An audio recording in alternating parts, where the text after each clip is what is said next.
First of all, I want to welcome all of you. I always really have great pleasure in speaking or talking to alumni and friends of the university. This is a real treat for me, so thank you for coming. I have to admit right off the bat that the purpose of this talk really is sort of not as advertised. It is not to talk about infinity, different orders of infinity, and so on. It is to try to convince you, basically, that mathematics can be really weird beyond one's wildest imagination. And I think you'll see what I mean by the end of the talk. In fact, even maybe a little sooner than that. It's very frustrating for me as Kate, thank you, Kate, by the way, very, very generous introduction. You know, as she said, you know, I do work with public school, Chicago public school teachers, and you know, from my own childhood and from what I see with young people today, you know, the reputation of mathematics in this country, if not worldwide, is that, you know, you ask someone, well, what do you do? They say mathematics, so that means you add up long columns of numbers, or at best, you know, you do things that are extremely cut and dry. Maybe they're deep, maybe they're difficult, but there's just no debating. This is not a, you know, this is not a subjective field and so on. Well, let's see. Okay, so but the example of this is actually the idea of infinite sets. That's the best example I know in order to raise your awareness of how incredibly weird this world is. So set, if you don't remember from childhood, a set is a collection of objects. That's all it is. And infinite sets, well, you know, everybody knows that, you know, you take a collection of people, the people in this room, you know, you count them, and that ends somewhere. So there are finitely many people in this room, not infinitely many people. So we know about that, and that's old as the hills. You know, the Greeks knew about that, the ancient Greeks. So there's nothing new or weird about that. But the question of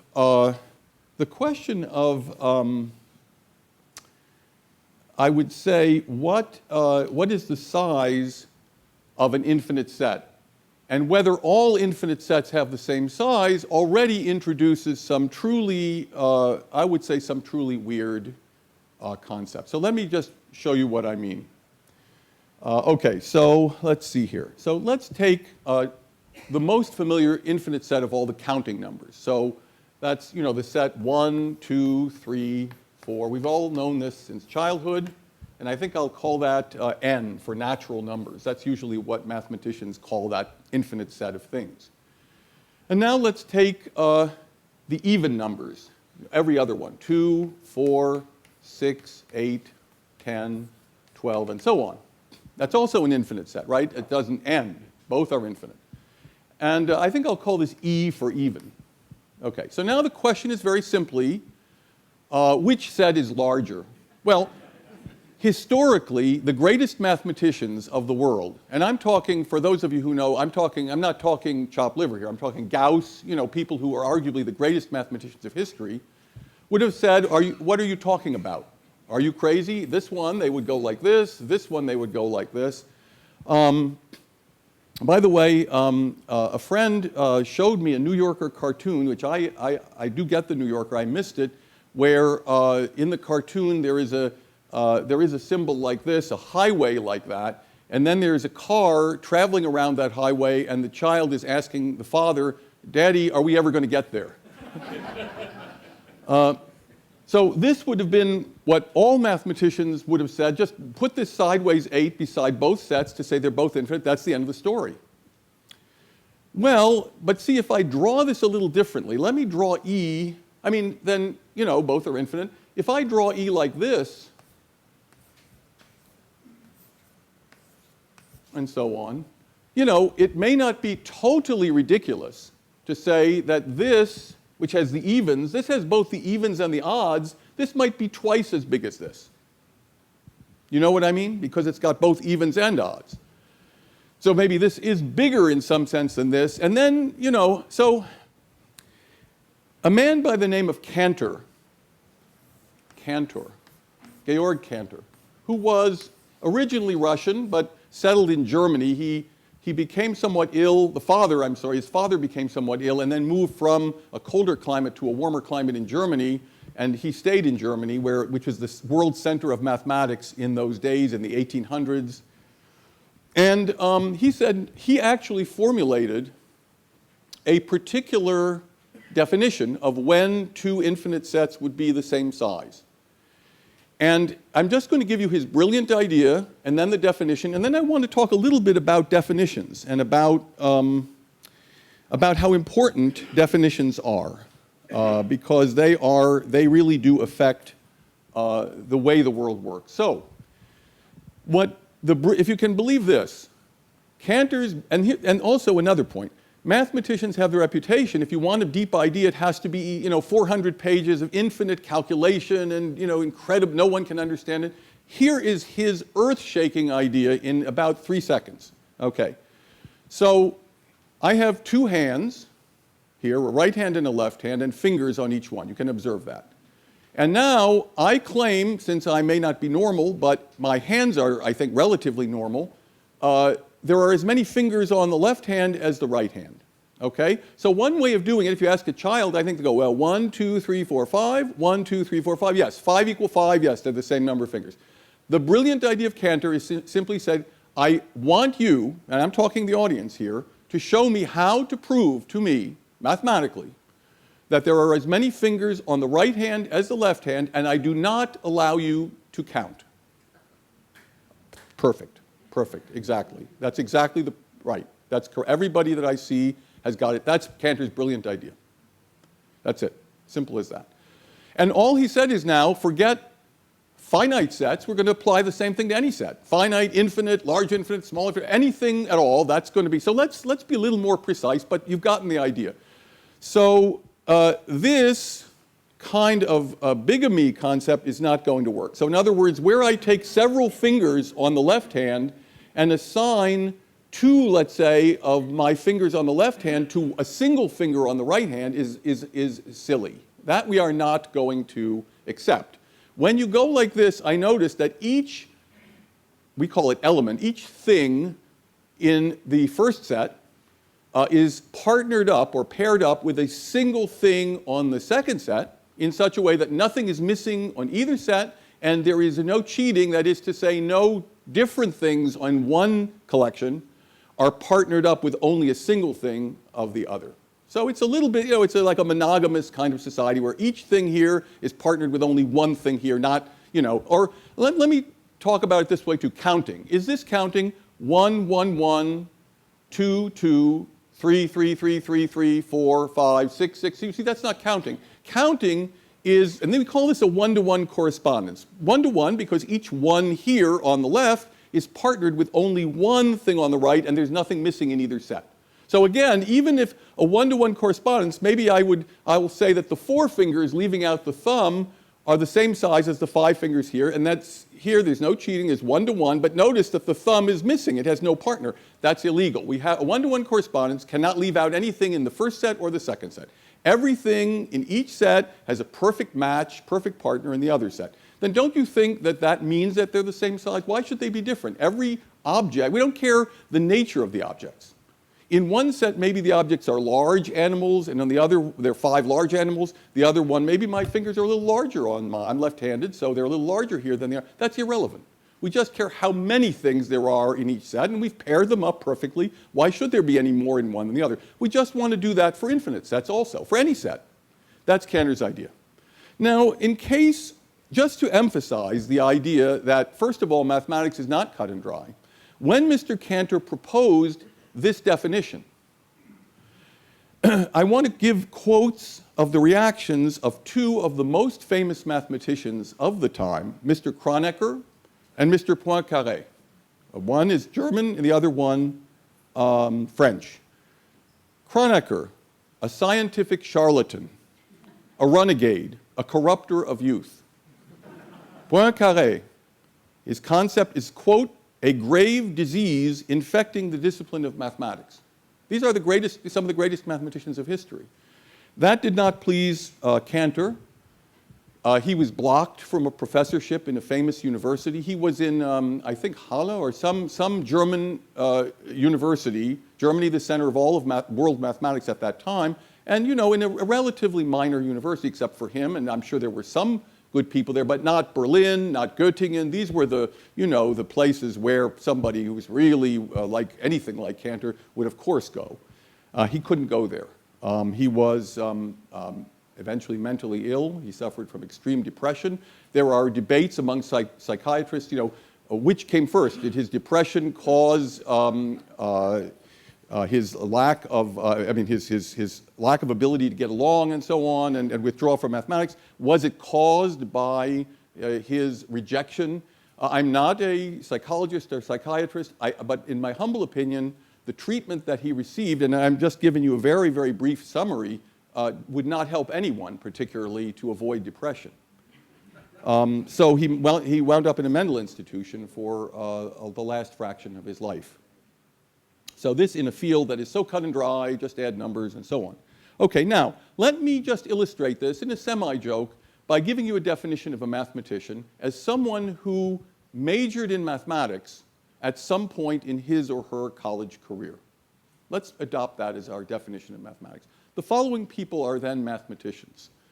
The basketball player Michael Jordan, Ralph Abernathy, the great civil rights leader, Florence Nightingale, the grand pioneer of professional nursing, is a mathematician. Terry Hatcher, who plays Lois Lane on some Superman movie. Helpful Heloise, who writes a column trying to be helpful. Alexander Solzhenitsyn, the novelist. J.P. Morgan, the great banking, steel, and railroad tycoon. Mathematicians of the Göttingen faculty tried to persuade J.P. To become a professional mathematician, by the way, and they failed. Leon Trotsky, who began to study mathematics at Odessa in 1897, but according to the article I saw, his imprisonment and exile to Siberia seemed to have ended his mathematical efforts. And then, finally, the singer Art Garfunkel earned a master's degree from Columbia University in mathematics and was working on his PhD when he decided music might be something better to try. So those are mathematicians according to this definition. So this very simple idea of Cantor, you know, instead of this, just writing sideways 8 in front of everything, you know, it will make a difference, believe me. Wait till you see this. Okay, so let's go back here, N and E. Here are two infinite sets. You can write them in any way. I mean, sets exist no matter how you write them on the blackboard. That doesn't affect, it's still, we know what the objects in the set are, and they exist independent of our handwriting or the way we position it. Does anyone have an opinion as to which of these sets is bigger or whether they have the same size? Can you do this? Can you make a partnership between everything here and everything here with no cheating? We don't want all different things in one to go to one thing in the other, and we also don't want to leave out anything. That's very important. We want to leave out.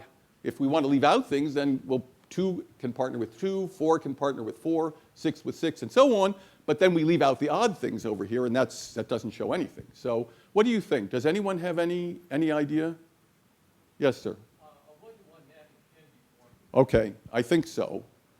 Does anyone have an idea of what, a gentleman said that he thinks a one-to-one mapping can be done here. Does anyone have a strategy to do that? Multiply the ones by 2. Exactly. So if I just have a 1, the first thing here, and partner it with 2, 2 to 4, 3 to 6, 4 to 8, and he said multiply by 2, and I don't have time. This will be, I'm sure you'll feel this is an overly long talk that I give, but I don't have time to complete this, you know, because they're both infinite. That would take an infinite amount of time. So he gave a rule which immediately tells us how to do anything. He says, take anything here and double it, and that's its partner down here. So in 3 seconds, he gave the complete story of how to, nothing is left out. How do you know nothing is left out? I mean, maybe 400 has no partner up here. Well, because if you're even, that means you're a multiple of 2, and that means there must be, if you are a multiple of 2, you must be something up here multiplied by 2, so that, you know, there will be a partner up here. Nothing will be left out. So you can easily convince yourself that nothing's left out in either set. The evens are all counting numbers, and I think it's very easy to see that doubling, I mean, if one thing is bigger, 5 is bigger than 2 here, then the double of 5 is bigger than the double of 2. That's not very hard to prove as a mathematician. So it's clear that there's no cheating, that 2 different numbers would go to the same thing when you double. I mean, that's absurd. So that's completely right, and so you're right, and everything is right. So that's pretty, well, so okay, fine. So that, I mean, Mr. Kronecker, Mr. Poincaré, and so on, Mr. Gauss, they're all happy because they say, well, you've wasted my time because I would have put a sideways 8 in front of both of these anyway, and now you have this sort of pompous this thing, and now you conclude they have the same size anyway, so congratulations. Okay, that's fine. All right. Now, I'm encouraging questions. The double is to take 2 of them. Right. So now you've got this set over here and this set over here. To double it is to take twice as many. Well, see, here's the thing, though. Here's the thing. He's saying, giving me a formula of how to get from something like 2 in one set up here to its partner down here. He's not adding, you don't add or subtract any objects from each set. We haven't taken any. That's a rule of pairing. Exactly. It's when. It's a function. So if these are people who want to partner with these people, he's simply describing how to make these partnerships. Where does this thumb go? Does it go? For example, this is not. By the way, this is not the only. Everybody went like this. I don't know why didn't people go. I mean, there's no unique way to pair. You could, and he's just giving me one. And then, by the way, here's another way you could do it. By the way, so I don't like your way, let's say, of doubling. So I think I'll just take the 4 and partner it with the 1 because it doesn't get along with the 2, and I think the 2 will go to the 2, and the 2 is now happier. So that's a different pairing. 2 has partnered with 2, 1 with 4, and all the rest is doubling, as he said. So that's another way of doing it. If 2 up down here really wants to partner with itself up here. But that's sort of what's going on. He's just telling me how to form the partnerships. Right, and so you make an important point. It's cheating to add or subtract any elements from, and we'll see that. But once we have 2 collections of things, we have to keep those 2 collections intact and not add or subtract, because that's. Yes, sir. But I mean, with any infinity or with any set where you have the ability to determine what the next one is through some sort of a method, you can always pair the first one with this, and the second one, and the third one, and the fourth one, right? Correct. But with these, you've got elements that are shared between them, and if you pair them up the way you're saying with the doubling, as you get further, you're getting further away from the matched number. So here. Right, so the difference between the 5 and the 10 is much smaller than the difference between the million and the 2 million. Is that what you're saying? Right, well, and right. in the even numbers, 2 is only 1 off from the 2 in the counting numbers. Right. Whereas when you get to 100, it's going to be paired with 50, so it's 50 off right. from the match. No, this is a very, very important question. It's a very good, and I understand it's a very good question. And I would respond to that by saying that please remember, and this is, I'm sorry not to have emphasized this before, that we simply care about how many objects there are in the set, not what the objects look like, how big the objects are, or their nature. So these could be animals and these could be flowers, and we could be pairing them up, and we don't care whether, if there's a million here that is paired down here to 2 million, yes, 2 million is a much bigger number than a million is. Yes, maybe if you go look under the microscope, my left hand has fingers that are considerably larger than my right hand. It doesn't matter at all. We're simply pairing one object. So maybe if I'm not quite, maybe I have, fingers on the left hand that are like the Empire State Building or something in their length. They're a mile long, each finger. And then these are, more normal fingers. And I'd still do this. And yes, I mean, these fingers would just extend in an awesome way, but 1 to 1. One object in one set to one object in the other. We don't care at all how big they are, the difference between their sizes, their nature. So if it's 2 million paired with 1 million, 2 million here is a big number, but it's just one stupid object in this collection of objects. It counts just as much or as little as the number 1 does.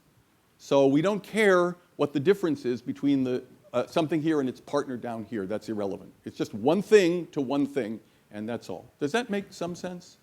This is a bad example because these presumably look like they're more or less the same size and the same nature. Fingers to fingers, almost identical. That bottom row are letters. Say the way yes. in Excel. Yes. Well, let me give you. C, it's column right. C. Well. Right. Well. For example, when you count, what does it mean? A definition of counting, mathematical definition of counting. Again, 1, 1, 1, that's not counting. 1, 2, 3, 4, 5, that's counting. So what is that? If you think about it, that's putting in a one-to-one correspondence some of the first so many counting numbers, on the one hand, with the people in this room. you're the partner of 1, or maybe I am, I don't know, I'm not counting. You're the partner of 1, you're the partner of 2, you're the partner of 3, right? I'm doing this where these are numbers and these are people in the room. So, are you bigger than the number 1? I don't know. I don't know how big the number 1, it's an abstract concept, and I can sort of see you're not standing, but I can see more or less how big you are, and that doesn't matter. Do you see what I mean? I'm sorry to be pedantic, but yes, sir. Okay, so since the elements can be anything Correct. other than numbers, Right. there are some elements where mathematical concept of doubling. Right, you can't use doesn't doubles. make sense. Right, exactly right. So he lucked out because I gave him a challenge of numbers where he could talk about doubling. If there were flowers and animals, you couldn't have used doubling. I don't know what it means to, I guess I do know, double a flower, take 2 of the same flower, but that's not going to work to pair with an animal. So, right, so there will be examples of sets where you can't use a simple formula. We'll see that next. I'm going to give another example, which I think is harder, where, doubling won't quite do it. So each case, you've got to be very, original to apply this kind of thing. And again, things are going, so far nothing's weird particularly, right? Except for the reactions of the mathematicians and the Michael Jordan as a mathematician and so on. But nothing particularly weird. So I'm sorry, I erased. Instead of E, now we're going to go to a more interesting and challenging example. Oh, yes, sir, I'm sorry. I just want to disagree with what you just said, that there's nothing interesting so far. No, I didn't say that. I said nothing weird. Nothing weird. No, weird. No, Oh, weird? Okay. Good. Which is that you have 2 sets where one is a proper subset. Yeah, correct. They're Correct. the same I set. apologize. That is- I'm 100% wrong, and you are 100% right. That's weird. That's weird. Because, for example, if you take any so I think what that shows basically, to be honest, is whether you get a little bit on the older side and you've been in the field for, I've been in Chicago now 37 years, and I've been in mathematics I don't know how many years. You get a little used to things, and you don't understand that. So thank you for the correction. Take a finite set. Take the people in this room. Okay. Now you may get disgusted with me and so on, and some of you walk out. Okay, so you have what's called, as a gentleman says, a proper subset. So we now have only some of the people. That's not in one-to-one correspondence with all the people, right? You take some finite collection of people, remove some of them, we now cannot do this anymore. But what he's saying is, I'm sorry, I erased it. You have n, you have all the counting numbers, and now you take away all the odd ones. You just have the even ones left. And we just proved by the doubling rule that that did not affect anything. We still had this one-to-one. So that is weird. I agree with you. And I don't know. I have to be honest. I don't know whether our friends, the greatest mathematicians in the world, what they said. Maybe they said, "What are you talking about?" I don't know. I think what they said is this. Frankly, don't waste my time. This is this, and that's the end of that. Okay. So fine. Now let's get to something maybe a little more challenging. So the first set will remain the same. Our friend, the counting numbers, and the next set. Let me see how we're doing on time. Okay, the next set is going to be Q. So what is Q? Q stands for quotient. The Q will stand for what are called, and the pros in the audience know, rational numbers. So what is a rational number? It means a fraction. So we'll talk about things like 1/2, 98 divided by 1007, quotients of 2 counting numbers. And we won't worry about the negative ones. Actually, if you're a mathematician, you'll yell at me, well, what about negative ones you're leaving out? It doesn't matter at all for this. So just quotients, I mean fractions, technically speaking, means you've got what's called a numerator and a denominator. The numerator and denominator are both counting numbers. 98 over 1007, 4 trillion and 17 divided by 1 bidecatrillion and 19. All rational numbers. Okay, so do we get does that make sense? So how many people here feel in their gut that there are more of these than these, that you cannot do this with these 2 sets? How many people feel you can? How many people abstain? Okay. Well, clueless, I think most of the greatest mathematicians in the world, if they weren't insulting this whole situation, would be clueless. So you're in good company no matter what you said. It turns out that they are of the same size, although it's very counterintuitive and very non-obvious. So let me show you what I'm talking about. So I'm going to make a list, and there'll be some duplication. what I call an infinite matrix. So what does that mean? It means I put a row. The first row is the counting numbers. In fact, I'm going to write them in a ridiculous way as fractions, although I don't have to put a denominator of 1. Right, that's my first row. Those are the counting numbers themselves. Those are fractions. It so happens, yes, that the denominator is 1, but so what? Then the second row will be all the ones where the denominator is 2, and I must apologize to you, of course, because all of you sharp mathematicians know that 2 divided by 2 is otherwise known as 1, which is already here, so why did I write it? Well, I'm just going to formally write 3 halves, 4 halves, again, apologies, 5 halves, 6 halves, which is 3, and so on, which already appears, so I shouldn't write it. And then the third row, 1/3, 2/3, the ones with denominator 3, and so forth. So a matrix is sort of a rectangular array of numbers, but this one is doubly infinite. What does that mean? It means that each row has not finitely many numbers in it, but the counting numbers, I mean infinitely many numbers. I just put a denominator of 1, but I put the numerator up top, every single counting number. And there are infinitely many of those. Not only that, but how many possible denominators? This first row consists of all the fractions with denominator 1, but then I've got the ones with denominator 2, with denominator 3. How many of those are there? Again, as many as the counting numbers, infinitely many. So this is not finite in either direction. It's not finite horizontally. Each row is infinite and has the same size as the counting numbers themselves. And each column, or how many rows are there, or the size of each column, same question, is as infinite as the counting numbers again. So you see, I'm squaring this number. You see, because when I multiply two numbers, if I have a grade school class, and I want to, how would you explain to children what 3 times 5 is? You could do an array like this where each row has 5 things in it, and you'd have 3 identical rows. That's 3 groups of 5, or 3 times 5. So what I'm doing is well, of course, here, I'm taking, instead of 3 and 5, 5 times 5. In other words, I have as many things up top as the counting numbers, and I have as many different rows as the counting numbers, so I'm squaring the number of things there are in the counting numbers. I'm sort of taking an infinite number, or whatever that means. Again, if you're Kronecker, that's not good. You're a perverter of children and so on.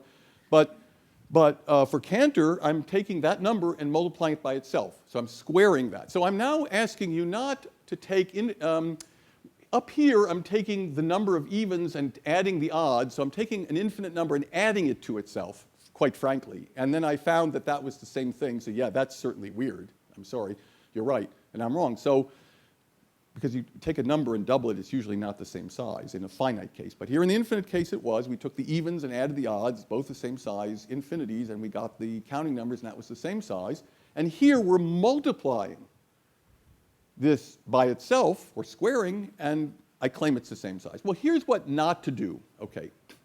This is 1. This is the partner of 1. This is the partner of 2, the partner of 3. See, because I'm going up here, and this is the first set of things, the counting numbers, and I'm trying to place them in one-to-one correspondence with this mess here, doubly infinite rectangular array of things and so on. So what do I have to do? If you think about it, as I say, you have to count it. Like 1, 2, 3, that's what we have to do. So this is 1. The partner of 1 is this. The partner of 2 is this. The partner of 3 is this. The partner of 4 is this, and so on. Now that doesn't work. Why doesn't that strategy work? Correct. I would never reach the second. I'm trapped in the first row, and that's very nice, but I never get outside the first row. I never get to the second, third, fourth, fifth, sixth, etc. row. I've left off the entire rectangular array except the first row. That doesn't show anything. Nothing. So that doesn't work. So this shows also that just because something doesn't work, it doesn't mean that maybe something else does work. So let me show you another, and then there's one word to make this work, and that's another illustration which is frustrating for mathematicians, that you kill yourself. That's the correct idea. That's the correct idea. Yeah, could you just say it louder? I was asking if you're going to do a zigzag. I am going to do a zigzag path with diagonals. So, in mathematics, you kill yourself to prove something, and then after you see it, it's one sentence, and oh, come on, it's trivial, yeah, we all knew that. That's very frustrating, believe me. So what we can do is either zigzag, or I prefer to call these sort of diagonal or reverse diagonals. We're going to define a diagonal by adding up the numerator and denominator. So you notice 1 plus 1 is 2 here, but these two things on this diagonal, 2 and 1 is 3, 1 and 2 is 3. 3 and 1 is 4, 2 and 2 is 4, 1 and 3 is 4. That's sort of, but anyway, you don't even need to know that. You just make these diagonals. So who cares about that? Why is he right? And he was, I guess, a little more artistic than I was. He kind of wanted to zigzag and so on, I think, and that's bravo. I mean, that's a nice artistic. So this is a multidisciplinary effort with humanities, with the art department. So what we have here, why is this better than the strategy of just going along the first row? Because we have represented this two-way infinite set as an infinite combination, but instead of infinite rows, each thing we're taking together, each diagonal, is finite. So what does that do? This is 1. This is the partner of 1. I'm going to go like this now. This is the partner of 1. This is the partner of 2, 3, 4, 5, 6, the partner of 7, the partner of 8, the partner of 9, the partner of 10, the partner of... And you see we're going to eventually get to anything. Aha, yes ma'am. Since we live in a three-dimensional world, it occurs to me, I wonder, is it possible to expand the possibilities by going into at least the third dimension we know about, maybe others? And part 2, does this have any correlation, like with fractal geometry? Okay, if you are not a mathematician, you should be, from those questions. Those are phenomenal questions. Let me give you an example. Okay, so I'm going to, you remind me if I don't come back to this, but these are such good questions, it's astounding what the answers to these questions are. So the answer is yes with capital letters, and we're going to come back to it. Yeah, okay. But anyway, does everybody see what I'm doing here? That in other words, I will hit everything here with, I'm partnering up with this, which frankly between us is just counting. 1, 2, 3, that's what it is to partner with the set of counting numbers. That's what counting is. So it's 1, 2, 3, 4, 5, 6, and I'm not going to double. I'm not going 1, 1, 1, 2, 2, 3, 3. I'm not doing that. 1, 2, 3. Almost by definition, by the way I'm proceeding, I'm not cheating and getting different things. Different counting numbers are not being partnered with the same thing here. That's ridiculous. Or different things here partnered with the same thing here. And I'm not leaving out anything because I'm leaving all of the finite diagonals because each one's finite and I'll eventually get out of it. So you have a rule to not count the ones that are... Right, I mean, if you really want, you are very free to criticize me and cross that out. 4 halves, he noticed is 2 over 1, so we just reduce the lowest terms, get rid of them, and you do the same thing. So you get 1, this, now you skip that and this. I mean, you just, so what? You just, the problem is not that there are too few of these. The problem is that it looks like there are too many of these to count, and so crossing out in some intuitive cells would help you, not hurt you. Okay, so now we're talking about, well, again, I guess I'm going to claim Gauss and company, Kronecker and these wonderful people will say, well, again, I just told you to make a sideways 8 by both of these, say they're equal, and then shut up, and so now you're making a huge fuss over this, and so on. So now, here's where things get a little tiny bit more interesting, okay?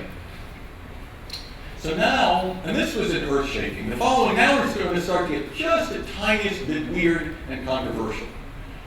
So now we're going to talk about the set down here being the real numbers. So I have to tell you what that is.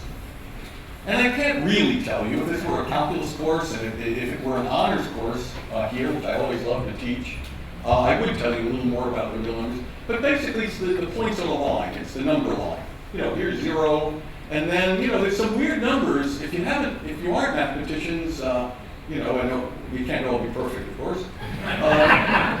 There are numbers like this, the number whose square is 2, the square root of 2. That is not a fraction. That's not trivial to prove. It's not hard to prove. You can prove it cannot be written. Yes, it's 1.414 something, or pi. As a child, I memorized it to 35 decimal places and so on.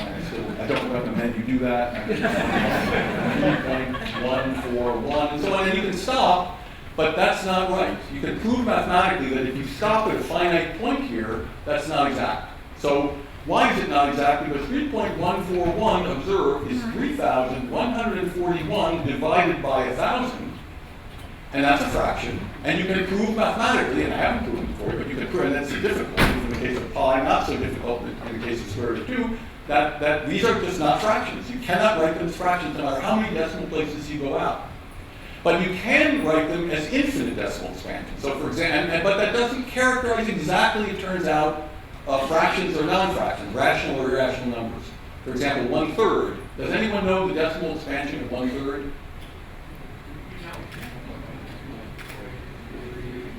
0.3333. And how many threes are there? Infinite number. So 1/3 is certainly a fraction, but it has an infinite. Now, if you stop at 100,000 threes, that's not 1/3 exactly. It's close, but it's not no cigar. So you have to go infinitely many threes.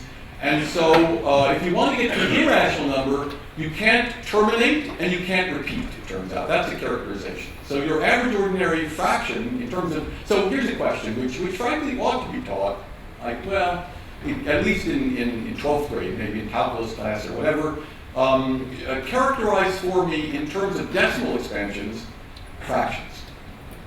You can't say, oh, the fractions are the ones where they're only they're terminating after a finite number of decimals, because you just gave 1/3, you just said infinitely many threes, so it's not that. So your average ordinary, or Joe or Jane average fraction starts by a bunch of irrelevant random digits, 0.9, 8, 6, 3, 5, and so on. It does whatever it wants for finitely many places, and then it has a certain number of digits, finitely many, and then repeats. So 0.9, 1, 6, 8, 1, 2, 3, 4, 5, 4, 5, 4, 5, 4, 5, 4, 5. That's your Joe or Jane average, or that does characterize rational numbers or fractions. That's the answer. I haven't proven it, but that's what it is. Okay. So, but there are numbers like pi or the square root of 2, which are not fractions. You can prove you cannot write them as fractions, quotients of counting numbers. They are not. Deep mathematical fact that they're not. Now comes something even I think, believe me, this to me is a bit weird, okay? So you can prove with a lot of, so it was something that the Greeks were very proud of, and pi, that's even much harder to prove is not rational. Cantor, without exhibiting a single example of a number that he could prove was not representable by fractions, proved that most numbers are not representable as fractions. There are more irrationals than there are rationals, than there are fractions, without actually exhibiting a single example. So now if you're Mr. Kronecker, Mr. Gauss, and so on, and you think that the sideways 8 is the whole story, now that's a little upsetting, okay, to say the least. Call somebody a charlatan or a renegade or some disease. So I'm going to give you his proof, and yet again, don't cough or don't yawn or whatever, you will miss the proof. And in other words, it's one of the illustrations in the history of mathematics of the most beautiful proofs in mathematics, and yet it takes 1 minute or something to give. And again, if you're a great genius, this is one of the highlights of the history of human thought. If you can give it in 1 minute, maybe a little bit disappointing, especially if you're in a little bit depressed mood and so on. Everybody's calling you a charlatan and an idiot and so on. But anyway, okay, so let me just tell you what we have to do though, because we haven't done this so far, and you've got to realize. So we've got 2 sets. One, I'm going to now represent the first set as a column. So, this is all the counting numbers, and of course it's infinite, so it doesn't stop, at the bottom of the blackboard. It just goes on forever, 1, 2, 3, 4, 5, and so on. What we're going to do is called proof by contradiction. So proof by contradiction means, well, all right, I'm sorry, so I'm jumping the gun. So what we have to show is that if we associate, make a 1-to-1 correspondence, do this between all the counting numbers, and now what do we write for all the real numbers? We represent the real numbers by decimal expansions. So I think what should we do? I don't know, 0.369, 2, 1, 9, and so on. I don't know, something stupid. Okay, and then to 2, we are going to associate 1, 4, 9, 2, 8, and so on, and to 3, and so on. Okay, so what I have to do now is infinitely harder, no pun intended, than what we did before. Because before, we could give a rule, we could show a clever way of doing this. Now what we have to show is not only is one strategy failing of doing this, but every single possible strategy does not work. We have to eliminate every attempt at doing this in general, nothing to do with these two particular sets. We have to show that no matter, if I have two sets, A and B, two collections of objects, and I want to show that they are not in one-to-one, but I can't do this, it's not enough to, here's 2, 4, 6, 8, the evens, here are all counting numbers. I claim that I can show they're not the same size. 2 goes to 2, 4 goes to 4, 6 goes to 6, 8 goes to 8, and so on. Every even number goes to itself, and then the odds are left out. That's the end of the story. They're not, that doesn't work, because that strategy, I was too stupid to use a decent strategy. I took every even number and associated it to itself, and that didn't work, because it left out all the odds over here, and that's just not a one-to-one correspondence. But just because one strategy didn't work, and I was too stupid to find his doubling strategy, which is the right strategy and does make a one-to-one correspondence, doesn't mean that they're not the same size. It just means I didn't find the right strategy. So I have to destroy the possibility. I have to try every single strategy, of taking partnerships of these things and show it doesn't work. That is something. Well, that was the right comment. That is really unbelievable, and we're going to do it. I can't do it. Cantor did it in a matter of less than a minute. Okay, so I'm going to show you. So the idea is what's called, and the idea is interesting, although Cantor didn't think of this one, proof by contradiction. So what does that mean in general? It means I assume that what I want to prove is wrong, and I derive in a logical way from that total obvious nonsense.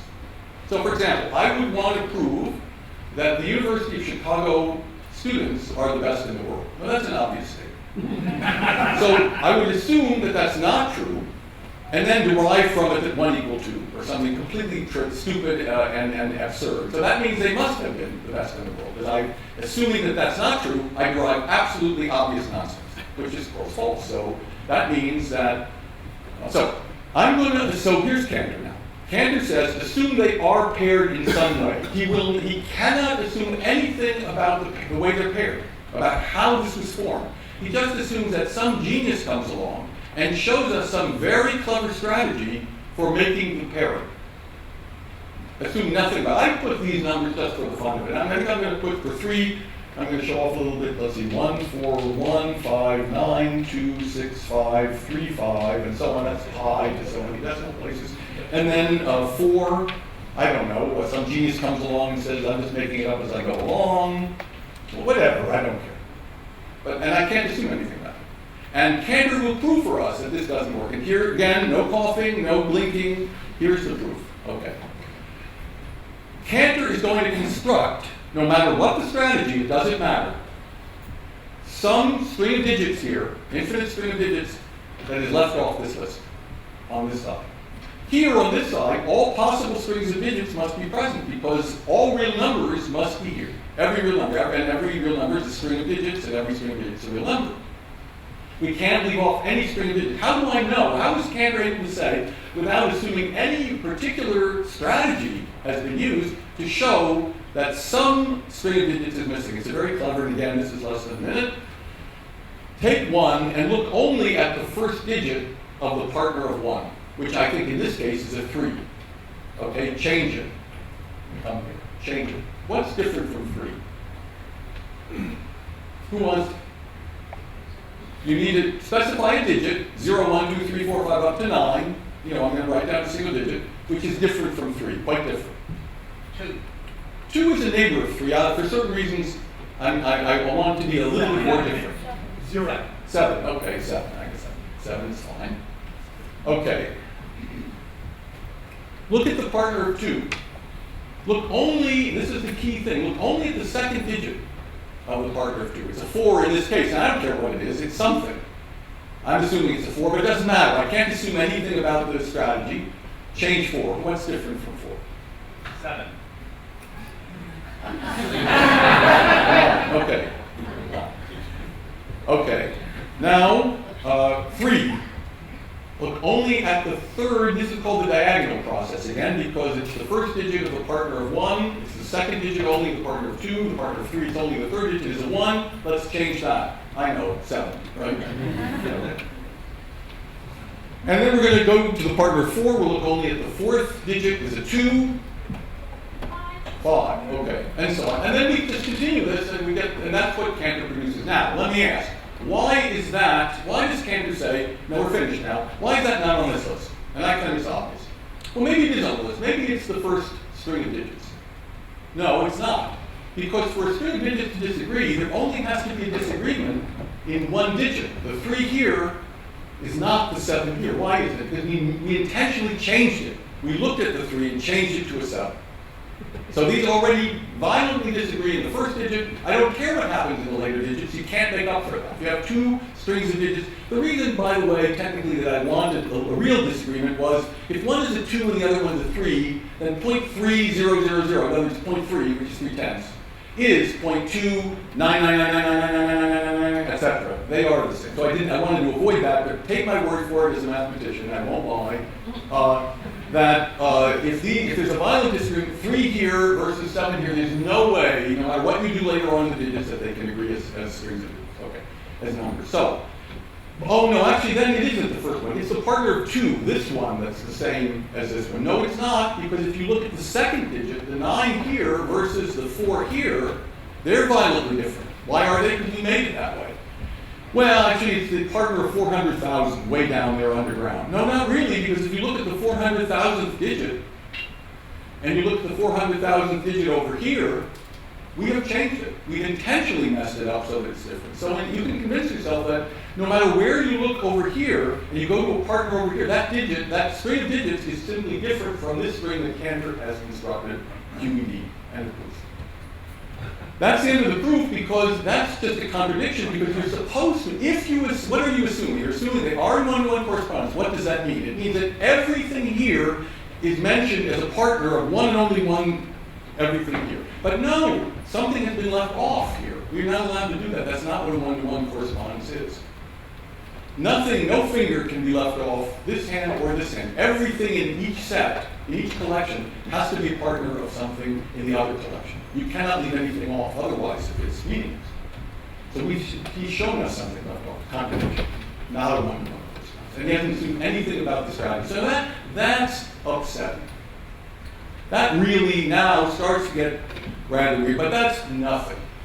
Okay? So let me now give you, so the lady in back there, let me now give you another example. I'm not going to actually I could prove it, and I may if I have time. It turns out that a line, so, okay, let's build a little suspense. So a chunk of the line, all the points on the line between 0 and the number line between 0 and 1, that's called an interval. Let's look at that as opposed to all the points between 0 and 2, which is twice as long. They are in one-to-one correspondence. They are the same size. Why? Double, right? Double again. For every number here, double it. 1 would go to 2, 0 would go to 0, and so on, but that is a perfect one-to-one correspondence. So I guess the length of the segment doesn't matter. One is twice as long, but they still have as many points. And now, get this one, okay?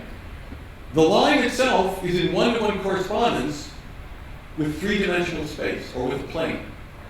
Okay, how does that grab you? So what I'm saying, let me be very, very precise here. I don't think I'll prove that yet, but if you want me to after the lecture, if people want me to, I can very easily prove it. Cantor proved, by the way, this is due to Cantor, all this is due to Cantor, the idiot, the perverted children, and so on, that a line is in one-to-one correspondence with the surface of this plane.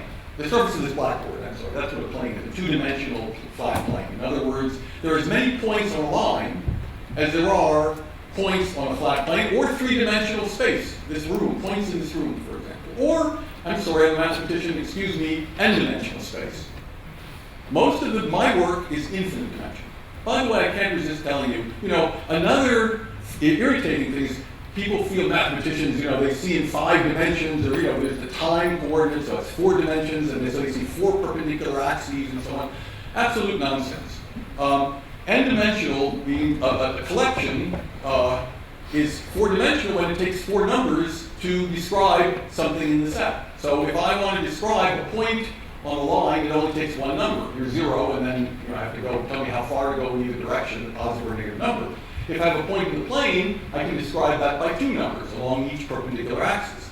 But if I show you what I do, I work on graphs. So I work on, things like this. Now, if I have a graph here, and I'm hiding it, and I want you to, and I want to know, I want to communicate to you which shape graph it is. Maybe it's the stock market,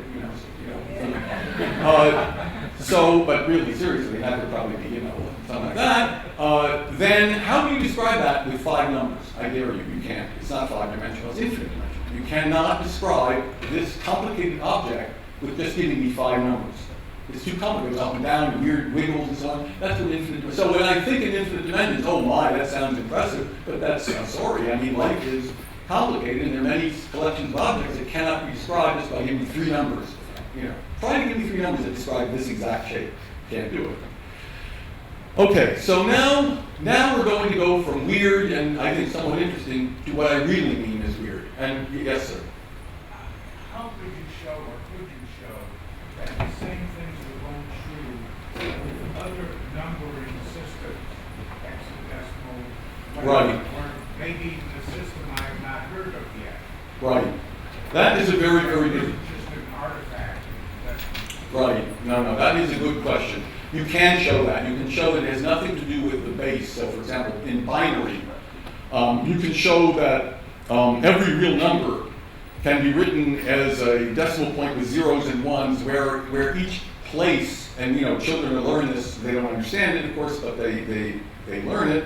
That after the decimal point, the first is called the 1/10th place, and these are the tenths. The second one is the 100ths, and so on. And you can do that instead of 10, which I think comes from the fact that we have 10. Fingers total, that you could do it with 2 instead of 10. So that means that the first decimal after the decimal is the 1/2 place, and then after that it's the 1/2 square. Instead of the 1/10th square, which is 100th, it would be the 1/4 place, and 1/8 place, and 1/16 place. And then you use, instead of 0 to 9, you have only zeros and ones, and you can show easily that you can prove that any real number between 0 and 1 can be written 0.011000, with only zeros and ones, with that definition of place. And so those are the real numbers. The real numbers are the real numbers. Same set, just as uncountable or not in one corresponds to the kind of numbers as it was before, because it's the same set of things. It's just described secretarially differently, with zeros and ones instead of zeros up to nines. It's a very, very good question.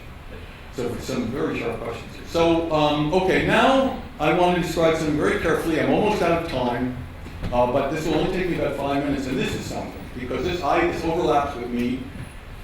And it is, if you don't think this is, so far I would describe this as, I myself, I think this is interesting, a beautiful, I should also say, this is the basis of modern probability theory. And if you don't have this Cantor's notion of different orders of infinity, you don't understand probability, you don't understand length of sets, or integration theory, modern integration theory, what you learn in calculus is integrals and derivatives, and you don't understand that at all. And in fact, let me tell you why not, and then I'll get to something which I think goes from weird to incredibly weird. Okay, and it is involved, of course, in the University of Chicago, but not in a negative sense, in a very positive sense. So, what is the length of the real line? Is it length 3 or length 10? How long is the line? I'll give you a hint. Infinite. How long is a single point? 0 length. What is 0 plus 0 plus 0 plus 0? I'm adding points together, all zeros, no length at all. And now, what is that? What is 0 plus 0 plus 0 is 0. Well then, how come, if I'm adding together individual points of no length at all, I get the whole line, because line is a bunch of points?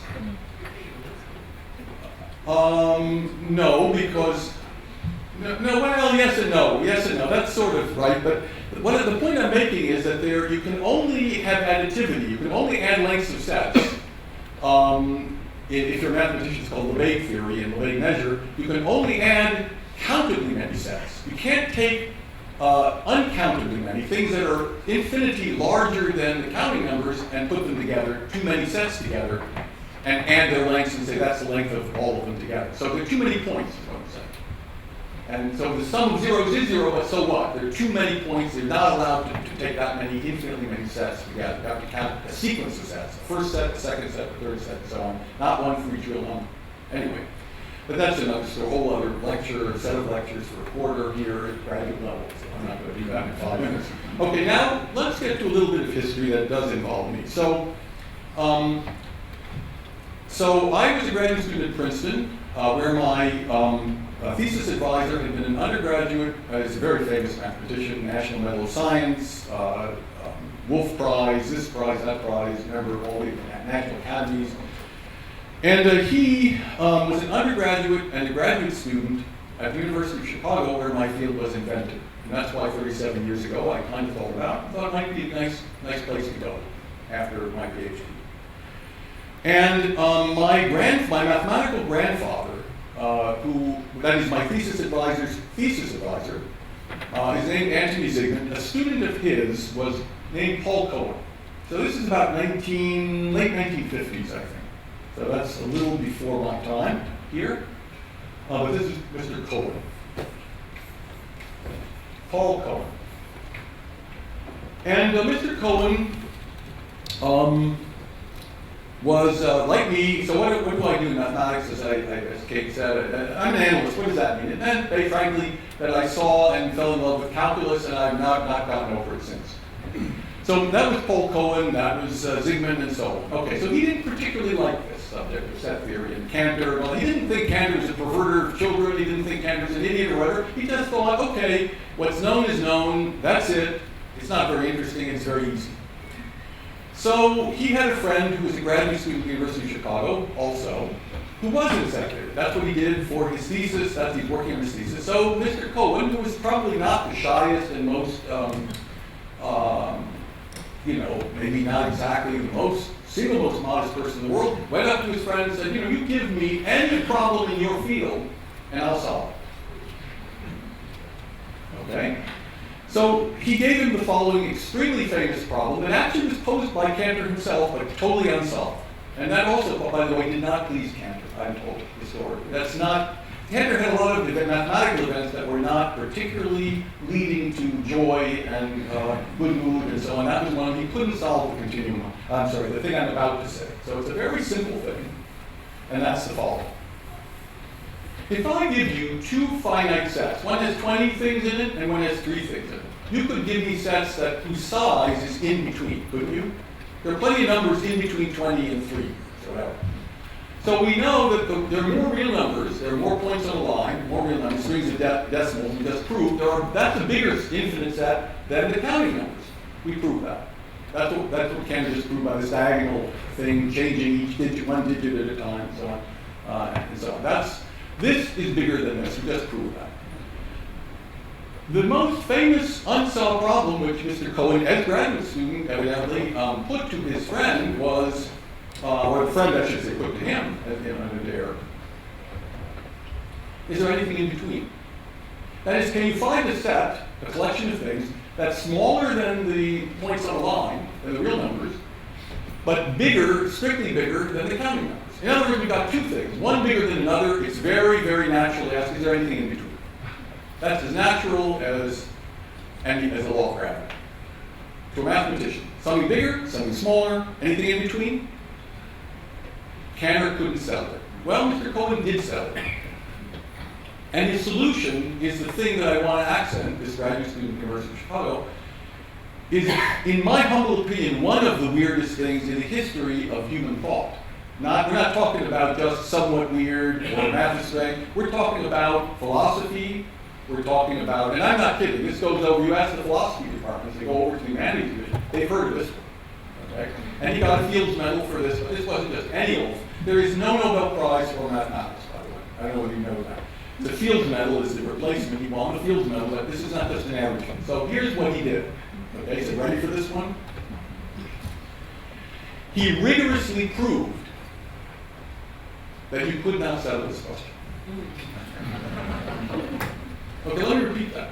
So it isn't that he said, oh, I can't solve the problem, or I don't know how to do it, or whatever. He rigorously proved that this question, so no wonder Cantor and his genius couldn't settle the question. Paul Cohen rigorously proved that no matter how smart you are, you simply could not settle this question. He proved that. Now that is You know, if I ask you what's 1 plus 1, and you come back tomorrow and prove for me rigorously that you can't settle that question. That's even worse than this. That's really bad. Of course, that doesn't happen. I can tell you right now, 1 plus 1 is 2. Here's 1, 1, 2. I just proved it. But this question is so basic, right? I mean, the real numbers, is that something that mathematicians know? I think so. I mean, didn't you learn about the number line and so on? That's very basic stuff. The counting numbers you learn about in first grade or something like that, that's really pretty basic. In between two, that's very basic, and you prove that you can. The other, I want to end by saying, and I know this, I'm not, as a dean here, chairman of mathematics, dean of physical sciences, I'm not the most neutral and unbiased person to deliver this message, but I have to say, University of Chicago, when you hear that there are things that are done here in research that are agenda setting, field defining, or have changed the way we think about things, this is one of them. In mathematics, right now, our math department, my ranking of the mathematics department is #1 in the country. And although I admit not being the most unbiased person, and this is an example historically of someone who was pretty good in terms of mathematics and did something pretty amazing. Again, the philosophers were pretty interested in that. The idea that there was some very concrete, simple thing and you couldn't settle. You could prove that you couldn't settle it. Okay, so that's sort of where I want to go. I hope you'll agree, right? That's a little bit weird.